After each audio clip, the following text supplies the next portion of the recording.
출애굽기 23장 1절에서 9절까지 말씀이고요. 우리 교독하고 마지막 9절 함께 합독해 올려드리도록 하겠습니다. 제가 먼저 읽겠습니다. 너는 거짓된 풍설을 퍼뜨리지 말며 악인과 연합하여 위증하는 증인이 되지 말며 다수를 따라 악을 행하지 말며 송사의 다수를 따라 부당한 증언을 하지 말며 가난한 자의 송사라고 해서 편벽되이 두둔하지 말지니라. 내가 만일 내 원수의 길 잃은 소나 나귀를 보거든 반드시 그 사람에게로 돌릴지며 내가 만일 너를 미워하는 자의 나귀가 짐을 싣고 엎드러짐을 보거든 그것을 버려두지 말고 그것을 도와 그 짐을 부릴지니라. 너는 가난한 자의 송사라고 정의를 굳게 하지 말며 거짓 일을 멀리하며 무죄한 자와 의로운 자를 죽이지 말라. 나는 악인을 의롭다 하지 아니하겠노라. 너는 뇌물을 받지 말라. 뇌물은 밝은 자의 눈을 어둡게 하고 의로운 자의 말을 함께 읽겠습니다. 너는 이방 나그네를 압제하지 말라. 너희가 애굽 땅에서 나그네 되었었은즉 나그네의 사정을 아느니라. 아멘. 함께 한 번 더 기도하겠습니다. 주의 말씀을 부족한 종의 입술에 두어 주시고 또한 우리 듣는 우리 하나님의 백성들의 귀에 함께 하사 그 말씀대로 능력 있게 살아낼 수 있도록 오늘도 주께서 역사하여 주옵소서. 예수 그리스도의 이름으로 기도합니다. 아멘. 자, 얼마 전에 미국의 타임지가 발표한 기사에서 세계에서 가장 영향력 있는 100대 기업에 구글과 테슬라, 애플 등과 어깨를 나란히 하면서 BTS의 소속사인 하이브가 올라왔습니다. 이 100대 기업 가운데 한국 기업으로는 삼성그룹과 하이브 이 두 개의 그룹만이 포함되어 있다고 합니다. 이처럼 이 K-팝 또는 K-팝 문화 콘텐츠가 미치는 이 영향력으로 인해서 오늘날 지금 현재 우리가 살고 있는 이 대한민국의 위상이 전 세계적으로 더욱더 높아져 가고 있는 것이 사실이죠. 1919년에 있었던 BTS의 제가 알기로는 저희 안에도 아미가 있는 걸로 알고 있습니다. 자, BTS의 그 앨범 Love Yourself, Speak Yourself, 이 투어의 티켓 판매량이 97만 6,283장이었고요. 이것은 한 1억 1,660만 달러 하나로 계산하면 약 1,362억 정도 되는 것으로 알려져 있습니다. 티켓 판매만으로 말이죠. 이와 같은 이 BTS의 인기의 편승에서요, 이 K-팝 산업에 뛰어들고 있는 회사들이 굉장히 많이 생기고 있고요. 각 회사들을 통해서 수많은 아이돌 그룹들이 생산되고 있죠. 이처럼 수많은 아이돌 그룹이 이제 우후죽순처럼 이제 생겨나고 있지만 사실 그 중에 살아남는 것이란 하늘의 별따기입니다. 문화평론가들의 그 연구에 의하면요, 수많은 경쟁을 뚫어내고 세계적으로 이 BTS가 사랑받는 이유는 그들이 이 시대의 세상의 사람들에게 던지고 있는 메시지 때문이라고 합니다. 이 BTS가 던지고 있는 이 메시지를 지금 이 세대가 반응하고 있기 때문이라고 하는 거예요. BTS만의 이 세계관과 그들만의 그 서사가 그들의 그 노랫말에 담겨 있고요. 그 노랫말에 담긴 메시지에 반응한다는 것입니다. Love yourself. 스스로를 사랑하자. 스스로를 사랑하자. 라고 하는 이 어떻게 보면 다소 이 뻔한 주제일 수도 있는데요. 이 메시지를 이 BTS만의 색깔로 그들만의 색깔로 전달하는데 그들은 성공했다는 거예요. 왜냐하면 오늘날 이 현대사회, 저와 여러분들이 살고 있는 현대사회는 이 BTS가 전하는 스스로를 사랑하자라는 이 뻔한 메시지의 이 위로조차도 기대할 수 없는 사회라서 그들의 그 목소리가 어쩌면 더욱더 선명하게 들릴 수 있었다는 겁니다. 어느 정도 여러분들 공감을 하고 계신지 모르겠네요. 결국 이 BTS가 전하는 위로의 메시지가 이 각박하고 분주한 이 현대사회를 살고 있는 사람들의 그리고 이 청년들의 가슴을 때리고 있는 겁니다. 하나님의 사람과 또한 예수님의 복음을 들고 세상을 향해서 위로와 소망을 전해야 할 사명이 있는 그리스도인이라면 이와 같은 이 사회 현상 앞에 우리는 깊이 있게 고민해 봐야 된다는 거예요. 그리고 우리는 옷게임 오징어 게임에 대해서 얘기하지 않을 수 없습니다. 너무나도 많은 이슈죠. 전 세계는 지금 이 오징어 게임 홀릭에 빠져 있죠. 넷플릭스 방영 84개의 그 모든 국가에서 이 오징어 게임이 시청률 1위를 달성했다고 합니다.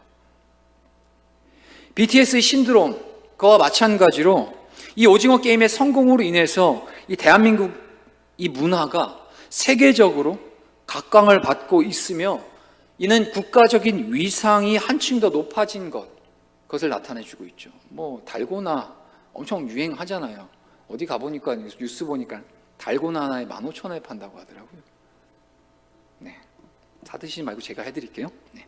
자, 그러나 성도인 우리를 안타깝게 만드는 사실이 있습니다. 이러한 현상들과 함께 성도 그리고 그리스도인은 저와 여러분들이 좀 안타까워야 될 사실이 있는데, 그건 곧 전 세계가 이 BTS와 오징어 게임의 열광함으로 더욱 높아진 그 한국의 위상과는 반하여서 교회와 기독교 그리고 그리스도인에 대한 인식은 세계적으로 조롱거리 대상이 되어버렸다는 사실이에요. 여러분들 많은 분들이 아마 다 보셨을 겁니다. 오징어 게임. 그 안에 그 담겨있는 그 기독교 신앙인으로 등장하고 있는 캐릭터의 모습 기억하시나요? 그 모습은 굉장히 왜곡되어 있게 표현되고 있죠. 마치 모든 기독교인들이 그런 왜곡된 신앙을 가지고 있는 것처럼 말이죠. 이처럼 날이 갈수록 이 기독교와 교회 그리고 성도에 대한 사회적 인식은요, 하루가 멀다고 끊임없이 추락을 이루고 있고요, 이 왜곡된 신앙 그리고 세상의 덕이 되지 못하고 있는 신자들로 인하여서 하나님의 영광이 짓밟히고 있는 것이 오늘날 우리 기독교의 현실이라는 것을 우리가 부정할 수 없습니다. 이 교회를 향한 세상의 부정적인 시선, 교회를 향한 부정적인 시선은 곧 교회에 다니는 사람, 성도, 그리스도인, 결국 저와 여러분들 우리를 향한 시선이나 다름이 없는 거예요. 교회에 대해서 부정적으로 비난하고 책망하며 조롱하는 그 세상의 목소리를 들으시면 여러분들 어떤 반응을 일으키셔야 되냐? 나를 향한 비난이구나, 나를 향한 책망이구나 라고 그렇게 생각하셔야 된다는 거예요. 저와 여러분들이 교회 아닙니까? 그런데요, 눈에 보이는 이러한 상황만을 두고 본다면 기독교와 교회 그리고 성도인 우리에게는 그 어떤 소망도 찾아볼 수 없을 겁니다. 하지만 그런데요, 우리는 분명하게 알고 있어야 합니다. 세상이 교회를 향해 던지고 있는 이러한 도전들은 각 시대마다 형태와 모양만 달랐을 뿐, 지금 이 시대 이 상황에만 있었던 상황들이 아니라 교회가 역사 가운데 태동된 이래 계속해서 있어 왔던 상황이라는 것을 우리는 먼저 알고 있어야 돼요. 교회 역사에 대해서 조금이라도 관심이 있으신 분들은 한번 교회 역사에 관해서 좀 연구해 보세요. 각 시대마다 교회는 늘 세상의 비판거리가 되었고요, 조롱거리로 다양한 각기 다른 모양들이 있었지만, 행여라도 그러한 비난과 비판과 핍박과 세상으로 향한 어떤 그런 고난과 핍박이 없었을 때라고 하면은 중세시대인데, 아시다시피 타락한 교회, 정말 답이 없을 만큼 타락할 만큼 끊임없는 추락 가운데 놓였을 때 도리어 교회를 향한 비난의 목소리는 줄어들어 갔었죠. 또한 우리는 깨달아야 합니다. 세상의 이러한 도전 앞에 교회는 지금껏 교회가 가진 그 복음의 진리를 아주 견고히 지켜내 왔고요, 그리스도인의 그 수는 그 세상의 비난과 비판 중에도 그리스도인의 그 수는 더욱더 왕성해져 왔다는 사실을 우리는 분명히 알고 있어야 돼요. 시대와 상황이 어려울수록 복음의 진리는 더욱더 견고히 섰고요. 교회는 더욱더 그리스도인이 왕성해지고 많아지는 그 불가항력적인 하나님의 은혜를 이 교회는 경험했다라는 사실입니다. 이것이 바로 하나님 나라의 절대 공식이에요. 물론 소수의 온전하지 못하고 스탠드하고 이런 캐논, 기준이 되는 이 말씀의 기준 따라 살아가지 못하는 소수의 그리스도인들의 이런 부정한 삶의 태도로 인하여서 이 한국교회와 이 교회 기독교가 싸잡아서 도매급으로 이렇게 비난과 조롱거리가 되어 당하고 있지만, 그러면 그럴수록 교회는 더욱더 복음의 진리 앞에 다시 서길 원해왔고요. 다시 하나님의 말씀 앞에 자신들을 비추어서 회복의 자리로 나아가기를 힘썼다라는 사실이 역사를 통해 증명되고 있습니다. 이럴 때일수록 성도인 우리는 하나님의 말씀을 더욱 붙잡고 복음의 능력을 삶 속에 녹여내어 살아야 합니다. 오늘 말씀의 결론이 이거예요. 이럴 때일수록 그리스도인은, 오늘 제목이 뭐죠? 그리스도인답게 살아가는 은혜라고 오늘 말씀 설교의 제목을 지었습니다. 오늘 지금 이 자리에 앉아있고 하나님 앞에 예배자로 서 있는 저와 여러분들에게 던지는 하나님의 그 도전이십니다. 그리스도인답게 살아내고 있는지 우리의 삶을 들여다 봐야 되겠죠.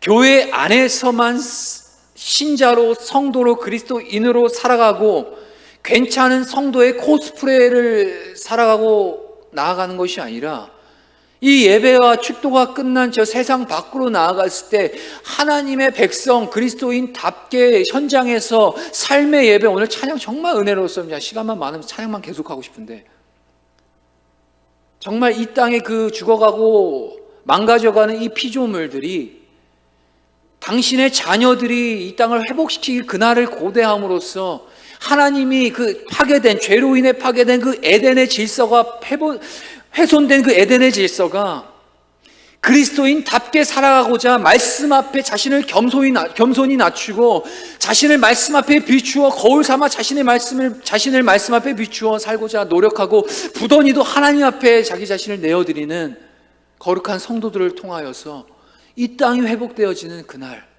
그때, 그 순간, 지금은 이 현상과 상황으로 봤을 때는 도저히 답이 없고 절망만이 눈앞에 보여져 있는 이 오늘날의 이 현 시점, 이 기독교와 교회를 향한 이 비난의 목소리가 소수의 그리스도인답게 살고자 하는 은혜 받은 성도들을 통하여서 다시 회복될 그날, 그때를 우리가 소망함으로 오늘 이 예배 자리에 설 수 있다는 겁니다. 이럴 때일수록 성도인 우리는 하나님의 말씀을 더욱 붙잡고 복음의 능력을 삶 속에 녹여내어 살아야 합니다. 왜냐? 다수가 아니라 소수의 리얼 그리스도인들을 통해서 교회가 교회될 수 있었고요, 하나님 나라가 그들의 삶을 통해 선포되어 왔었기 때문입니다. 자, 오늘 본문 말씀 1절을 한번 보여주세요. 함께 읽어보겠습니다. 본문 말씀 1절 함께 읽겠습니다. 시작. 너는 거짓된 풍설을 퍼뜨리지 말며 악인과 연합하여 위증하는 증인이 되지 말며. 자, 우리는 하나님의 뜻대로 살고 싶지만, 그렇죠, 여러분들 하나님 뜻대로 살고 싶잖아요. 저도 그렇습니다. 간절히 원합니다. 하나님 뜻대로 살고자 정말 부단히도 제 나름대로 노력을 하는 것 같아요. 하지만 제가 제 스스로 말씀에 비추어 제 스스로를 평가할 때는 도무지 만족스럽지가 않아요. 하나님의 뜻대로 살고는 싶어 하지만 우리의 연약한 본성, 우리의 본성이 연약하기 때문에 그렇게 살기란 쉽지 않아요. 이걸 인정해야 돼요.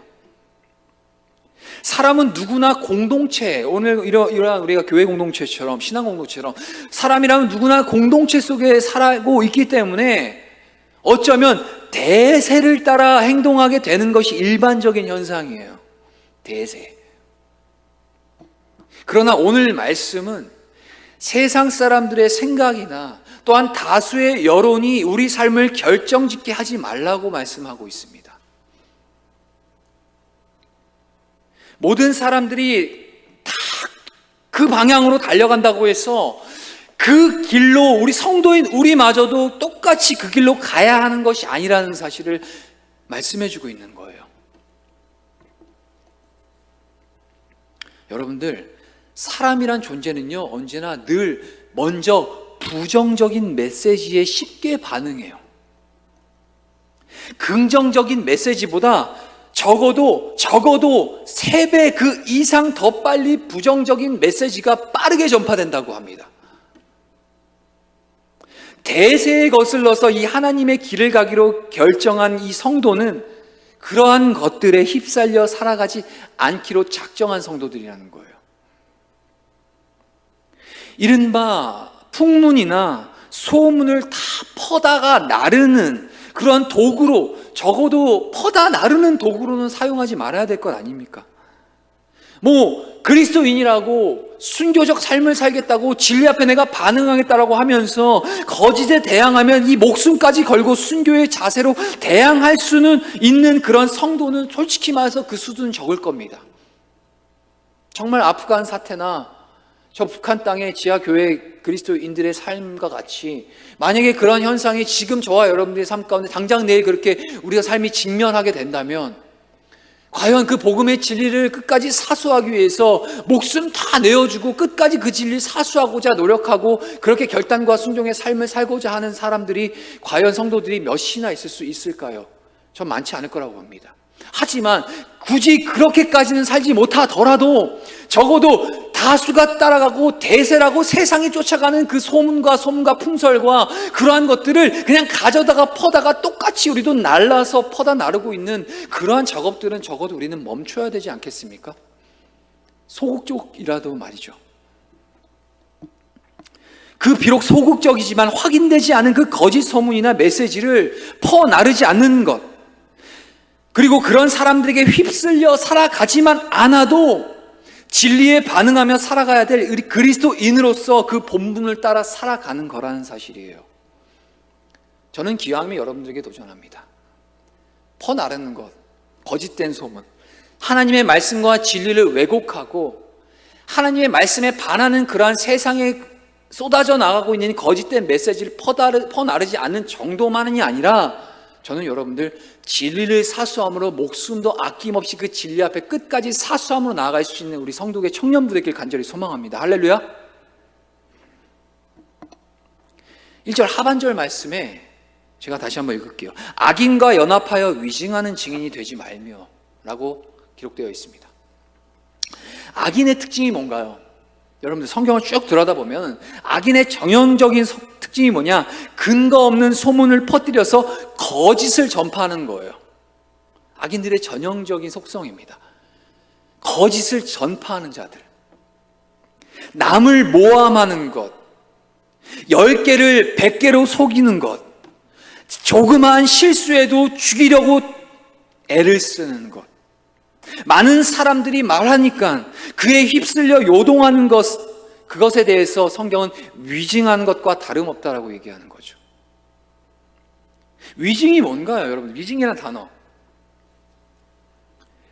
법정에서 증인의 증언을 통해서 그 법이 판가름 나잖아요. 매우 중요한 역할이 증인입니다. 그런데 그 증인이 거짓된 증언을 하는 것, 이것에 대해서 위증이라고 얘기하죠. 위증하지 말라는 거예요. 너희들이 증인으로 부름을 받았다면 너희들은 삶에서 위증이 아니라 진실을 증거하는 증인된 삶을 살아내라고 하시는 겁니다. 물론 오늘 본문의 말씀의 1차적 대상은 이스라엘 백성들 율법이죠. 도덕법. 너희들은 도덕과 윤리, 하나님 안에서 살아가던 이스라엘 백성들, 너희들은 이렇게 살아냄으로써 하나님이 가르쳐 주신 그 도덕을 성품을 가지고 윤리적으로 도덕적으로 살아가라라고 주신 말씀이 이 도덕법, 오늘 본문이에요. 좀 더 심화하면, 오늘날 우리의 삶으로 적용하면 성도에게 주시는 말씀이기도 하죠.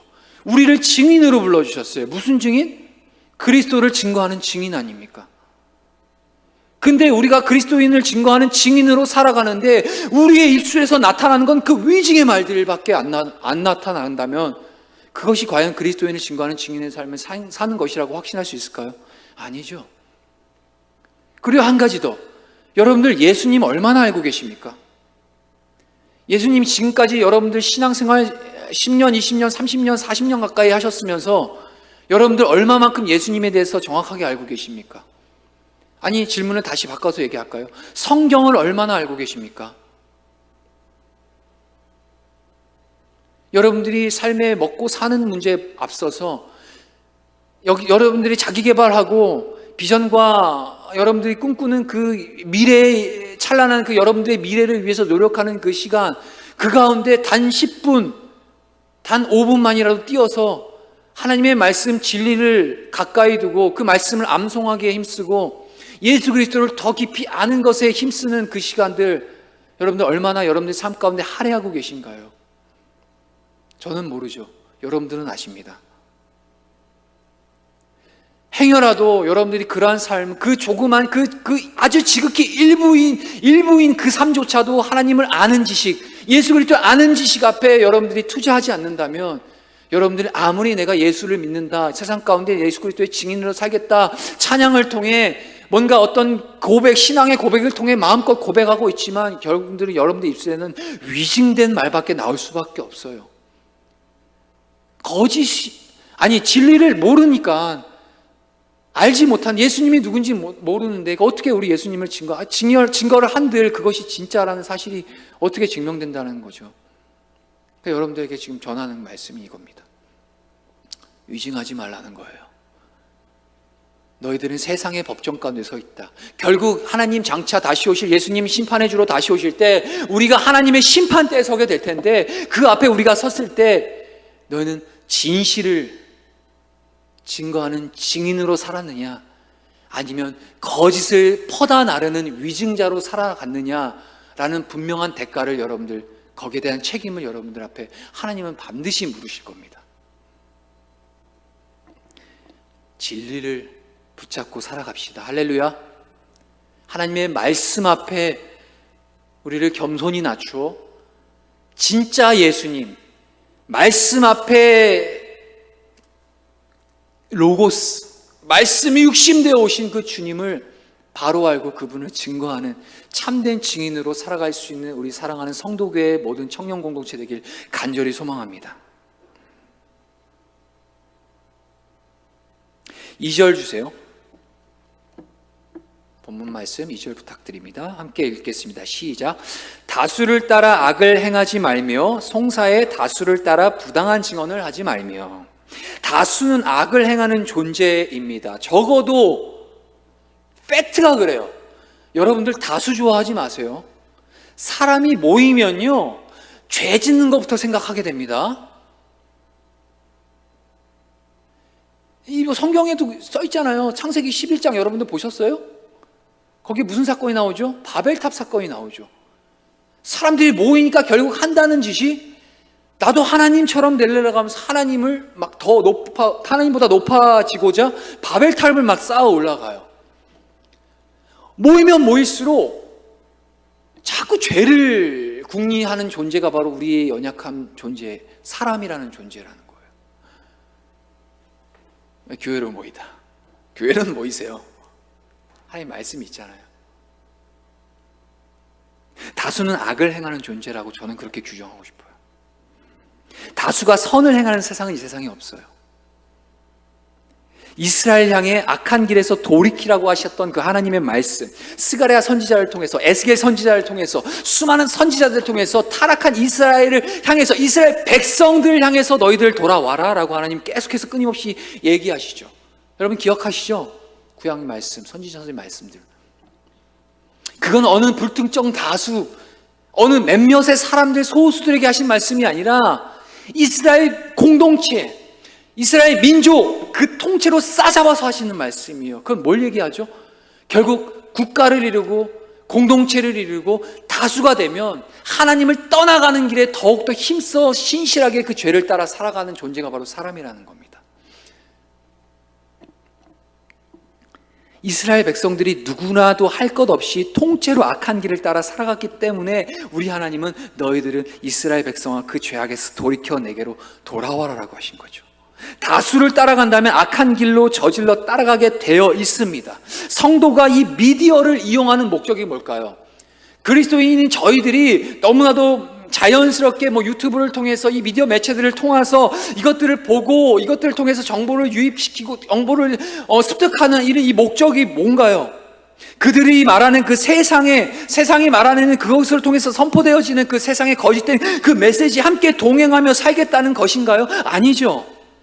이 세상이 얘기하는 그들의 악함을 미리 알고 진리를 갖고 있는 이 진리에 따라서 우리 성도는 지혜롭게 대처하기 위한 목적으로 우리는 이 미디어 매체를 다룰 수 있어야 된다는 겁니다. 이해가 되세요? 다수를 따라 악을 행하지 말며 송사의 다수를 따라 부당한 증언을 하지 말라는 거예요. 세상이 얘기하는 메시지, 다수가 얘기하는 메시지. 아까 고등부 때도 동일한 본문을 가지고 설교를 했는데 아이들에게는 이 학생들에게 이렇게 표현했습니다. 공부 잘해야 성공하나요? 맞아요, 그거? 공부 잘하면 성공할 수 있는 거예요? 그리고 예쁘거나 잘생겨야 사람들에게 사랑받습니까? 그거 맞아요?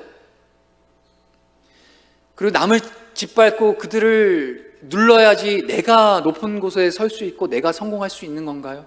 그거 맞아요? 그 진짜입니까? 거짓말이에요. 그렇잖아요. 거짓말입니다. 여러분 공부하지 말라는 얘기 아닙니다. 하나님은 주의 말씀 앞에서 우리가 이 시대를 분별하고 세상을 판단하길 바라세요. 다수가 얘기하는 이 거짓된 메시지에 우리 신앙인 그리스도인조차도 함께 이 세상이 얘기하는 그 시대사조에 편승해서 따라가는 것이 하나님이 원하시는 것이 아니라 소수, 제가 설교 초반에 얘기했지만 기독교 역사 안에 교회가 정말 힘들었던 그 시대 가운데 다시 교회가 왕성해지고 복음의 진리를 더욱더 견고하게 붙잡을 수 있었던 것은 다수가 아니라 하나님 말씀 앞에 서기로 한 작정한 그 소수의 참된 그리스도인들을 통하여서 다시 회복을 이루었고요. 더욱더 복음은 왕성해져 갔다는 사실입니다. 오늘 4절과 5절의 말씀도 한번 띄워주실래요? 4절과 5절 함께 읽겠습니다. 시작. 내가 만일 내 원수의 길 잃은 소나 나귀를 보거든 반드시 그 사람에게로 돌릴지며 내가 만일 너를 미워하는 자의 나귀가 짐을 싣고 엎드러짐을 보거든 그것을 버려두지 말고 그것을 도와 그 짐을 부릴지니라. 쉽게 얘기하면 원수를 도와주라는 얘기입니다. 원수를 도와주라. 이스라엘 백성, 성도, 그리스도인은 원수를 도와줄 수 있어야 된다는 말씀을 하고 계신 겁니다. 근데 참 쉽지 않죠. 쉽지 않아요. 원수가 어려운 일을 보면 돕고자 하는 마음이 여러분들 생기십니까? 그러한 돕고자 하는 마음보다는 오히려 아우 쌤통이다 라는 마음이 더 앞서는 게 우리이잖아요. 솔직히.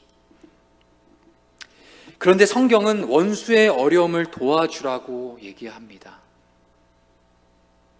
단순히 오늘 이 출애굽기 본문 율법에서만 그런 것이 아니라 신약에서도 예수님이 원수에 대한 사랑에 대해서 명확하게 얘기하고 계시고요. 나아가 사도 바울도 원수에 대해서 사랑하라고 분명하게 메시지를 전하고 있거든요. 그거는 그냥 단순히 적당히 우리 기분 좋을 때, 적당히 은혜 충만할 때, 조금 평소보다 조금 우리가 부흥회하고 청년 수련회 해가지고 좀 이렇게 영이 충만했을 때 막 갑자기 기도하다가 막 옛날에 막 그 원수처럼 생각했던 애가 갑자기 막 애틋해지고 막 긍휼을 베풀어줘야 됐던 그 마음, 어떤 그런 현상으로 인해서 그때만 이렇게 잠깐 하는 게 아니라 명령인 거예요. 근데 그러기가 참 쉽지 않아요. 그리스도인인지 아닌지의 기준을 판단할 수 있는 명확한 방법이 뭔지 아세요? 원수가 어려움에 처했을 때 그를 도와줄 수 있느냐 없느냐에 따라서 갈립니다. 좀 여러분들에게 뼈를 때립니다. 제게도 원수가 눈앞에서 어려움을 당했을 때 내가 먼저 손을 내밀어주고 내가 먼저 그를 도울 수 있는 그런 적극적인 믿음과 신앙의 어떤 본질적인 태도가 나올 때 그걸 통해 그리스도인인지 아닌지 증명되는 거예요. 신앙은 이만큼 어려운 겁니다. 믿음 생활한다는 게 이만큼 어려운 거예요. 하지만 또는 자기 자녀나 부모가 어려움에 처했을 때 도와주는 것과는 아예 근본적으로 달라요. 이는요. 그리스도인이 아니라 예수님 알지 못하는 세상 사람들에게도 어쩌면 부모나 자녀나 가까운 내가 좋아하는 사람들이 어려움을 처했을 때 도와주는 건 그리스도인뿐이 아니라 그냥 세상 사람, 예수님 모르는 사람들 얼마든지 하는 당연한 행동이라는 거예요. 근데 구별된 성도, 그리스도인은 그러한 차원이 아니라 원수를 사랑하고 그들에게 손을 내밀고 그들을 포용하고 그들의 회복을 위해 끌어안아 줄 수 있어야 된다는 겁니다. 자기 편에 있는 사람들한테는 잘할 수 있어요. 그러나 그리스도인은 원수 같은 사람들에게도 잘해야 한다는 겁니다. 그리스도인이 되는 일은 위선자의 길을 가게 될 확률이 훨씬 높아요. 자, 이런 차원을 봤을 때 저와 여러분들 끊임없이 우리는 그리스도인입니다, 성도입니다, 자꾸 우리가 자기 정체성을 자꾸 다시 한번 확인하고 있는데, 그리스도인이 된다는 것은 어쩌면 조금만 이 주파수가 삐딱하게 되면은 그리스도인이 아니라 위증자가 될 가능성이 크다라는 거예요. 위선자. 왜냐? 머리는 알고 말씀은 우리가 원수를 사랑하라고 얘기하는 걸 아는데, 알고 믿겠다고 고백은 하는데 실제로 세상에 나아가면 그렇게 살지 못하는 것, 그게 바로 위선자 아니겠습니까? 아는 것과 아는 대로 살지 못하는 사람, 그게 위선 아니겠어요? 여러분들, 이 그리스도인 되는 거 만만치 않아요. 그리스도인 되려면 자칫 잘못하면 되려 반대로 위선자로 낙인 찍힐 수 있다니까요. 차라리 난 그런 거 몰라, 나는 예수 몰라, 나는 사람 몰라, 그냥 나는 나를 믿고 내 자신을 믿고 세상이 얘기하는 그 메시지, 뭐 거짓인지 진리인지 그건 관심 없고 나는 거기에 그냥 반응할래. 차라리 그렇게 대놓고 우리의 실체를 까고 드러내고 하는 게 어쩌면 훨씬 더 솔직한 삶이라고 세상은 그렇게 볼 수 있다는 거예요. 그리스도인이다, 성도다, 기독교인이다 하면서 조금도 구별되지 못하고 조금도 자기 희생이 조금도 이만큼도 없는 우리의 삶을 통해서 그걸 바라보는 세상은 우리를 향해 위선자다라고 얘기하는 거죠. 그리스도인답게 살아가는 것은 우리 자신으로부터, 나로부터 가능한 것이 아니에요. 여러분들에게 조금 위로를 드릴게요. 마음이 무거울 수 있습니다. 이 오후에, 이 비도 오고 이 우중충한 이 오후에 좀 파이팅 넘치고 회복이 있고 막 정말 소망이 팍팍팍 오는 그런 메시지를 증거하고 싶은데 여러분들에게 좀 무거운 메시지를 드리고 있어요. 하지만 여러분들에게 진정한 위로를 드리고 싶은 게 무엇이냐? 지금 이렇게 우리가 하나님 이 말씀 따라 살아갈 수 있는 방법과 그 근거는 우리 안으로부터 나올 수 있는 게 아니라는 거예요.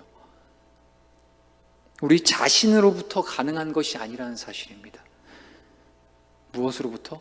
성령을 의지하며 살아가지 않는다면 그리스도인이라는 껍데기 속에 감추어진 위선자가 될 뿐이죠. 즉 거듭난다는 것, 그리고 위로부터 새로 태어난다는 것, 그것은 곧 나는 죽고 내 안에 계신 그리스도 안에서 사는 것, 그것만 그리스도인답게 살아갈 수 있는 유일한 길이라는 사실입니다. 할렐루야. 성령을 따라 살아가는 것, 그리스도의 은혜를 붙들고 살아가는 것, 그것이 바로 그리스도인답게 살아갈 수 있는 유일한 길입니다. 여러분들 말씀을 기억하시는지 모르겠습니다. 아주 유명한 말씀입니다. 로마서에 보면, 로마서에 기록되어 있는 말씀이 누가 썼죠? 사도 바울이 썼습니다. 사도 바울이 인생 말년에 로마서를 기록합니다. 사도 바울, 위대한 하나님의 사람, 신약 성경의 3분의 1을 기록했었던 이 사도 바울의 그 위대한 하나님의 사람이라고 지금도 불리고 있는 그 사도 바울, 그가 이 로마서를 통해서 어떠한 고백을 하는지 아세요? 로마서 7장 하반절 쭉 보면은 오라 나는 곤고한 자로다. 누가 이 사망의 몸에서 이 육신의, 이 답이 없는 이 육신에서 제발 나를 좀 건져내 달라고 정말 탄식합니다. 사도 바울 어떤 사람입니다? 입니까? 인생을 다 바쳐 예수 그리스도 증인된 삶을 살아갔던 자입니다. 놀라운 하나님의 사람으로서 기적과 능력을 베풀었던 사람입니다. 그 사도 바울이 인생 말년에 고백한다는 고백이 고작 한다는 얘기가 내 인생 답이 없다예요. 답이 없다. 육신이 답이 없다. 그리고 나서 7장이 그렇게 마무리가 되거든요. 이제 8장에 이뤄서 1절에 뭐라고 사도 바울이 증언하고 있는지 아세요? 그러므로 그리스도 예수 안에서 결코 정죄함이 없나니 성령의 생명의 법을 따라 내가 살아가는 것이 답이다라고 얘기해요. 무엇을 얘기하는 건가요?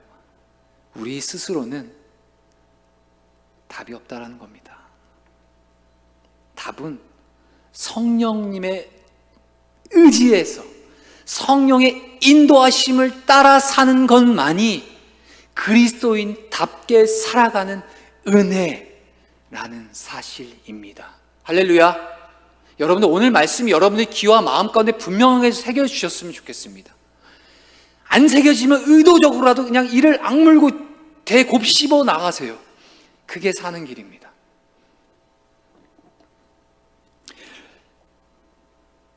그 사도 바울은 그리스도인의 삶에 대해 이렇게 얘기합니다. 우리 로마서 12장 19절에서 20절의 말씀 한번 띄워주시겠어요?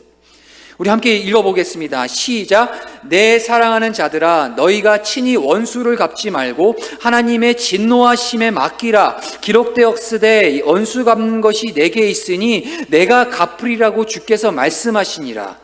네 원수가 줄이거든 먹이고 목마르거든 마시게 하라. 그리함으로 내가 숯불을 그 머리에 쌓아놓으리라. 무슨 얘기를 하는 건가요? 원수 갚는 거, 그 대적들, 그건 하나님한테 맡기라는 얘기예요.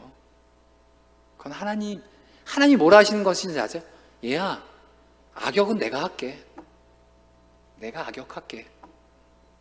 너는 악인들에게, 원수들에게 선을 베풀어 라고 하시는 거예요. 우리는 악역을 자초하지 말라고 하시는 거예요. 너는 그저 성도로서 하나님의 백성으로서 누릴 복을 취하라는 겁니다. 악역은 하나님이 대신하시겠다는 겁니다. 우리는 그저 악에게 지지 말고 어떻게 해요? 선으로 악을 대하면 되는 거예요. 그러나 우리 안에는 지금도 여전히 악이 존재하죠. 선이 아니라 악을 행하는 일에 더 익숙하고 원수를 사랑하기는커녕 원수가 받을 저주를 비는 것에 훨씬 익숙합니다. 이러한 우리의 죄성을 알았기 때문에 바울은 뭐라고 얘기합니까? 나는 날마다 죽노라 라고 고백을 하는 거예요. 하나님은 원수를 사랑하라고 말씀하셨지만 정작 나는 원수를 향해 온갖 더러운 저주를 내뱉고 있기 때문에 이 원수를 사랑할 수 있는 유일한 방법은 내가 아닌 내 안에 계신 성령을 따라 살아갈 때만 가능하다는 사실. 3절과 6절 한 절씩 읽어보도록 하겠습니다. 3절과 6절 함께 3절 띄워주시고 6절 띄워주시면 되겠습니다. 시작. 가난한 자의 송사라고 해서 편벽되이 두둔하지 말지니라. 6절 읽을게요. 너는 가난한 자의 송사라고 정의를 굽게 하지 말며. 자, 가난해서 다 정의로운 것은 아닙니다. 그렇다고 반대로 부자라고 해서 다 의로운 것도 아니에요. 가난한 자를 염두에 두고 위하라고 말씀하시는데, 그러나 분쟁이 생기거나 다툼이 있을 때는 일방적으로 가난한 자를 두둔하지 말라고 하시는 말씀이에요. 여러분들 이 부분이 약간 우리가 좀 삶에서 직접적인 적용이 필요한 부분이에요. 이 세상이 상당히 그 박애주의에 휩싸여 있습니다. 인류에 대한 지극한 사랑이 되게 큰 것 같아요. 왜냐, 나는 각박한 세상, 나는 이 개인주의 각박하고 치열한 세상에 살다 보니까 조금 이렇게 사회적으로 약자나 소외된 자들, 또 안에 연약한 자들을 향해서 되게 막 이 인류애와 이 박애심이 엄청 막 생겨요. 대리만족을 하게 돼요. 그러면서 그들 향해서 조금 이렇게 좀 부당한 대우가 그들에게 처해지면은 막 엄청 들고 일어나죠. 근데 여러분들 정확하게 우리는 그리스도인들 아셔야 됩니다. 가난하다고 해서 그들이 무조건적으로 하나님으로부터 보호받아야 될 대상 또는 세상으로부터 보호받아야 할 대상이 아니라는 거예요. 가난하든 부하든 간에 하나님의 말씀과 진리 앞에 그들을 비추어 봤을 때 의롭게 행하면 그들에게 의에 합당한 대가를 있는 거고, 부정함과 불의함이 있다면 그들도 불의함과 부정함에 합당한 대가를 받아야 된다는 거예요. 여러분들 청렴 아시죠? 청렴. 여러분들 청렴이 성경적인 얘기인가요?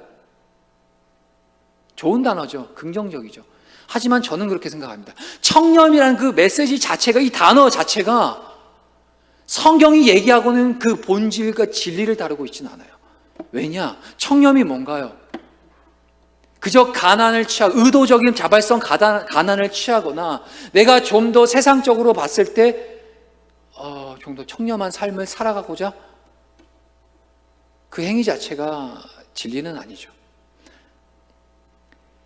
반대로 부한 자의답게 하나님이 주신 거룩한 청지기로서 하나님이 허락해 주신 그 부를 잘 분배하고 사용할 수 있어야 되는 게 바른 성경적인 부의 가치관입니다. 진리는 절대 여러분들에게 가난해지라고 얘기하지 않아요. 의도적으로 여러분들 가난한 삶을 취하라고 얘기하지 않는다는 거예요. 하나님이 주신 그 복, 재정적인 복을 여러분들이 하나님이 허락해 주셨다면 그 복을 통해, 그 재정을 통해서 하나님 나라를 세워나갈 수 있는 청지기적 사명을 살라고 하시는 겁니다. 약간 우리는 왜곡된 어떤 신앙이 있어서 무조건 사회적인 소외된 약자들을 향해서 근거 없는 그런 애증과 어떤 인류애를 발휘해서 그들을 바라보는 경우가 있습니다. 오늘 성경 말씀 그렇게 얘기하지 않았어요. 부하든 가난하든 누구든지 하나님 말씀 앞엔 동일하게 판결받아야 될 사람들이라는 거죠.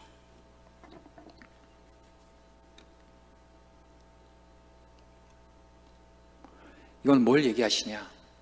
입히시고 먹이시는 것, 그분은 바로 하나님이시며 가난하게도 하시고 부하게 하심 또한 하나님이 행하시는 일이라는 겁니다. 지금 여러분들의 삶의 현장에, 지금 주어진 여러분들의 삶이 경제적인 어려움이 혹시 있거나 가난으로 통해 고난받고 있고 고통 가운데 있는 우리 형제자매들이 있다면 여러분들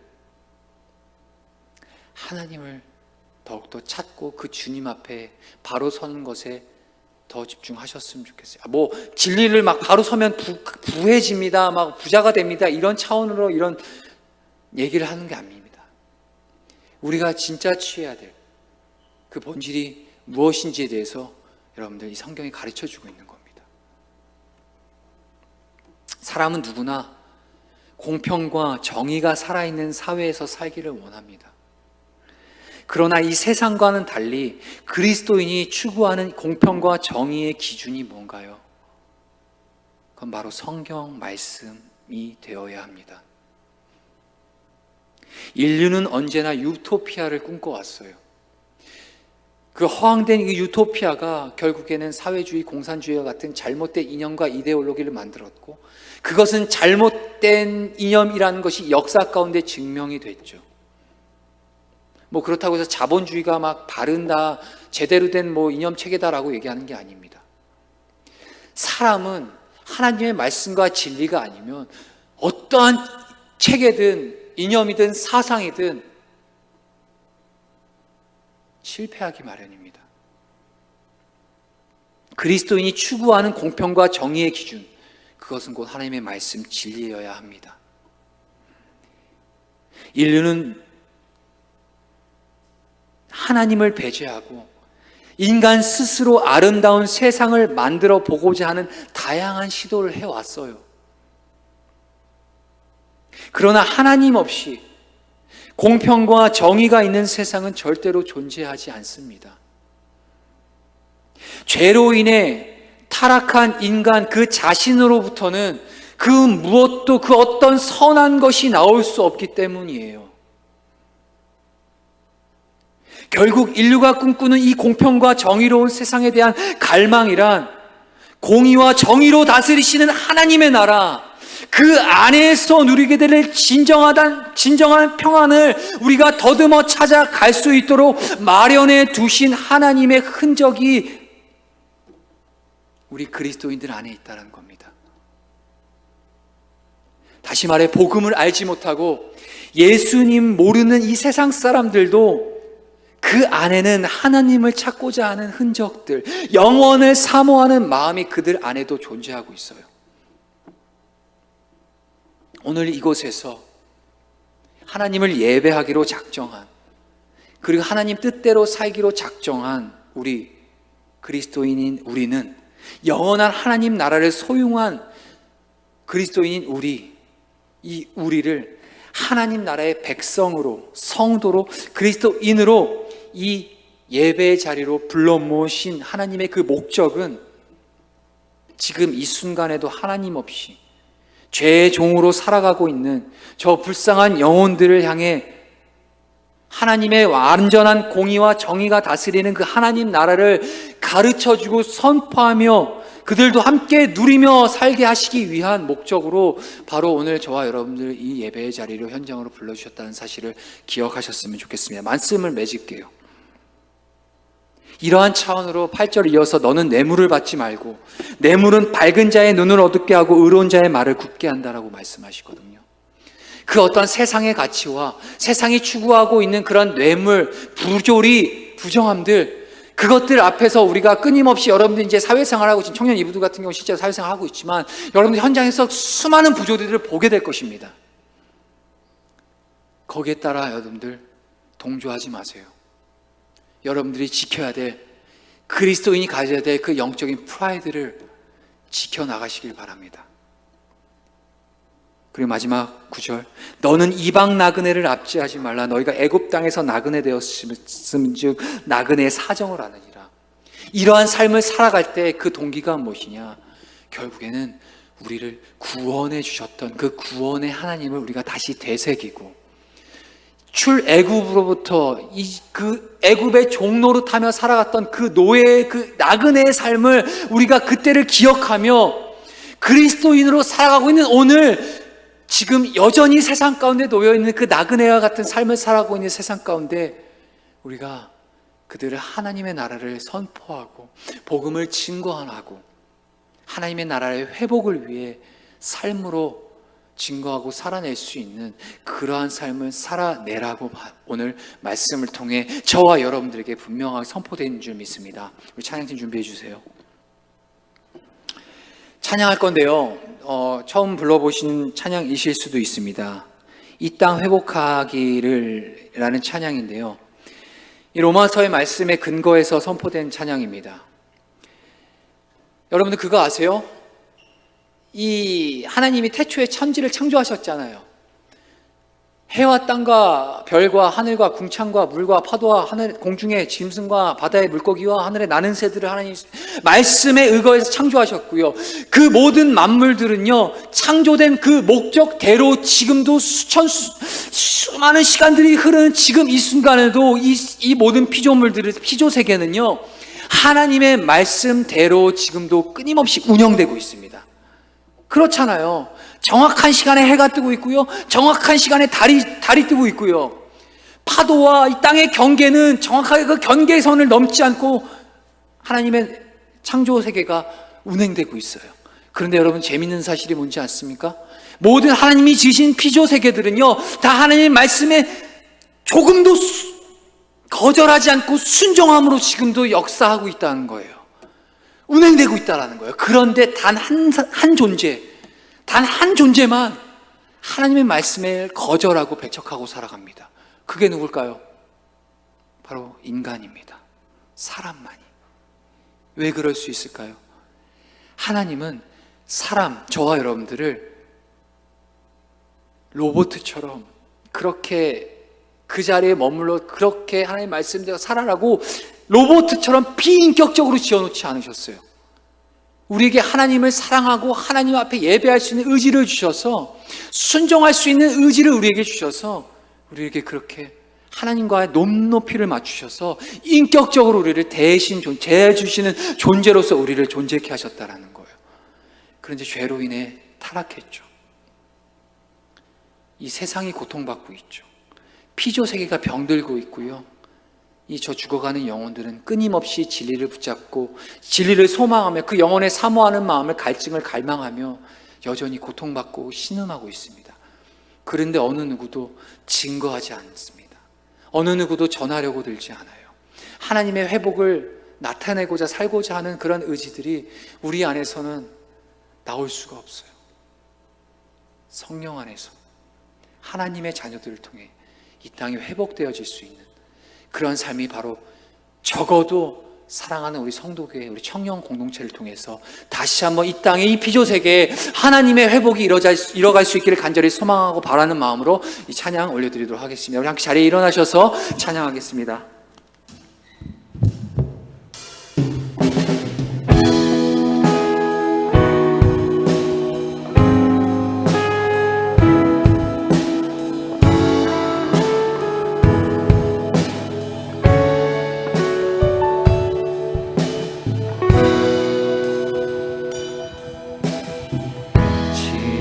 이 순간에도 신음하며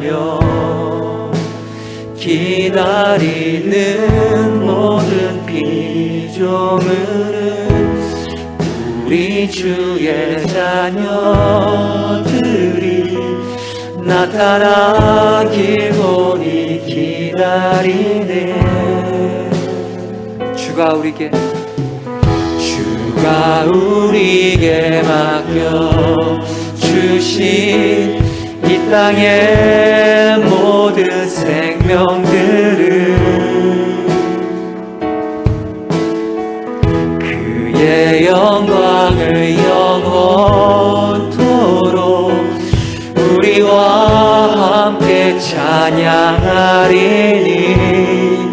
주가 사랑하는 모든 주의 창조물들이 주의 계획 따라 회복되길 원하네. 영원한 나라에 초대된 우리 모두가 주의 말씀 따라 살기를 이 땅 회복하길 기도하네.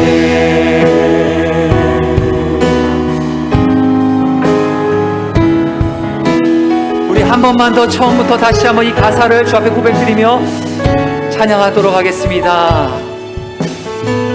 지금 이 순간에도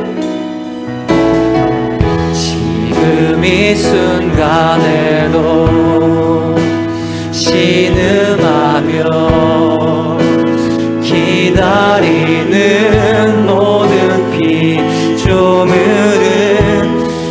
우리 주의 자녀들이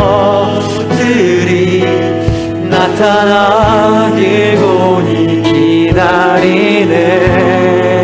주가 우리에게 맡겨주신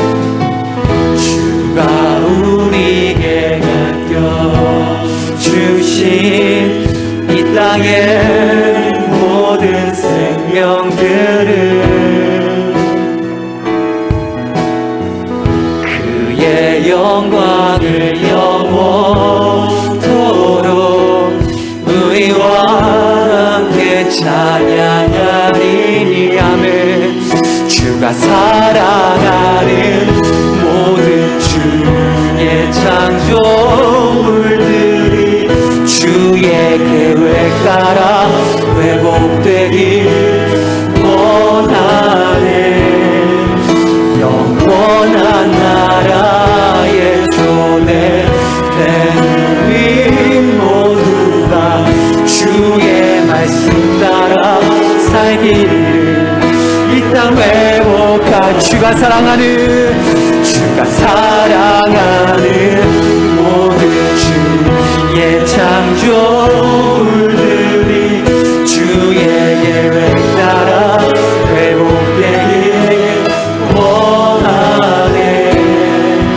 영원한 나라에 초대된 우리 모두가 주의 말씀 따라 살기를 이 땅 회복하길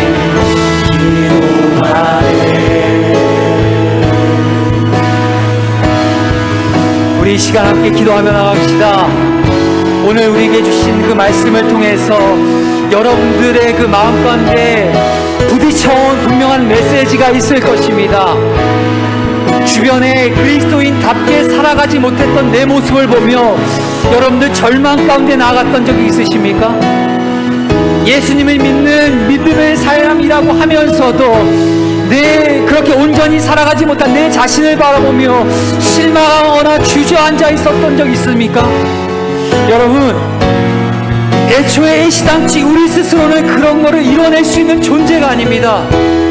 그리스도인이 그리스도인답게 살아갈 수 있는 은혜는 나로부터 인함이 아니라 나를 구원해 주신 하나님, 그 하나님의 은혜와 예수 그리스도의 능력에 힘입어 나아갈 수 있음을 고백하며, 하나님 오늘도 이 자리 가운데 주님의 은혜를 우리에 덮어주시고 하나님의 뜻대로 살아갈 수 있는 의지와 하나님의 은혜로 우리를 삶 가운데 붙들어 주시옵소서. 우리 말씀 붙들고 주여 한번 간절히 부르짖고 기도합시다. 주여, 하나님 감사합니다. 아버지, 오늘도 우리를 거룩한 처소로 불러주셔서 이 땅에 무너진 세대가, 나는 이 땅의 죄로 인해 타락하고 훼손되어 버린 이 세상이 하나님의 말씀을 따라 살기로 작정한 당신의 거룩한 백성들과 성도들, 그리고 당신의 거룩한 새벽이 생각된 주의 청년들의 삶을 통하여서 회복을 이뤄가시길 원하십니다.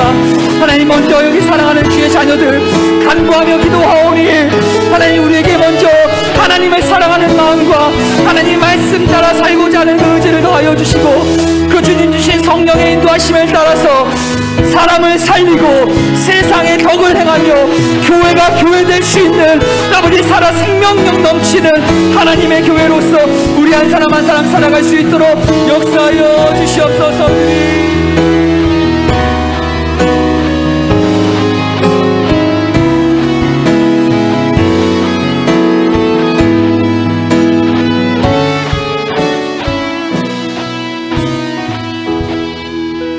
한 주간을 살아갈 동안에도 우리에게 주의 말씀이 붙들려 있게 하셔서 기준 없이 이리저리 기웃거리지 아니하고 주 말씀 따라 오늘 우리가 선택하고 결정하고 따르고 행동해야 할 것들 바르게 지키며 살아갈 수 있도록 인도하여 주시기를 원합니다. 세상이 무엇을 말하든 세상 사람들이 어떻게 살아가든 하나님, 우리가 마땅히 살아가야 할 삶의 자리를 지켜내게 하시고 그렇게 믿음으로 살아갈 수 있는 우리 모두가 되도록 축복하여 주시옵소서. 지금은 우리 주 예수 그리스도의 은혜와 하나님 아버지의 영원하신 사랑과 성령의 교통하심이 오늘 세상 소리에 귀를 기울이지 아니하고 주의 말씀에 귀를 기울여 온전히 주의 말씀을 따라 주의 뜻을 따라 그리스도인답게 살아가기를 다짐하고 결정하는 하나님의 사람들 가운데 지금부터 영원토록 함께 있을지어다. 아멘.